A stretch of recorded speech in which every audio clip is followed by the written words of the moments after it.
কখন jail কাটছো? Chairman সাহেব, আপনি কি মাধবপুর উপজেলার শাহজাহানপুর ইউনিয়নে আগামী নির্বাচনে চেয়ারম্যান প্রার্থী হবেন কিনা?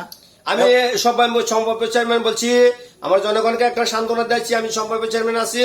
আমাকে যদি জনগণ ভালোবাসে, উপর থেকে আমার নির্দেশ আসে, জিএম কাদের বলে যে না আমাদের প্রত্যেক ইউনিয়নে টানা চেয়ারম্যান দেওয়া হবে, উপর থেকে যদি চাপ দেয় জনগণের আমরা উঠান বৈঠক করব, থানা বৈঠক করব, ইউনিয়ন বৈঠক করব, কইরা রাজপথে থাকবো।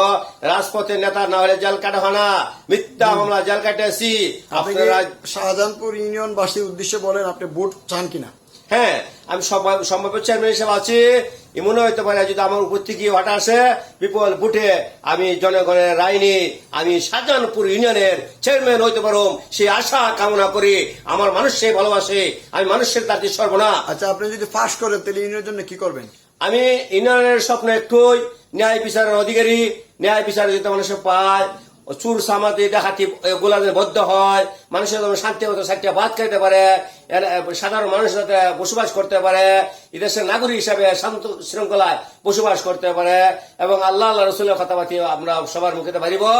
আমরা জানি আল্লাহ মানুষ, আল্লাহ কাকে বলে হয়? যারা নামাজ পড়ে রোজা রাখে, আল্লাহ ভক্ত যারা তাকে আল্লাহ বলা হয়। ইনশাল্লাহ আপনারা সবাই আল্লাহকে ডাকেন। আচ্ছা, আপনি বর্তমানে জাতীয় কোন পদে আছেন? আমি শাহজাহানপুর ইউপি ইউনিয়নের জাতীয় পার্টির সভাপতি হিসাবে আমার আলখাজ হোসেন সাহেব পল্লীবন্ধু তারা কাউন্টে পাস করি। আমি ইনশাল্লাহ আমার কার্ড আছে, আমি মিথ্যা কথা বললাম না, আমার কার্ডে প্রমাণ করব। আমার জিএম কাদের এরশাদ, রসুন এরশাদ সবাই মিললে আমার তালিকাভুক্ত করা হয়েছে।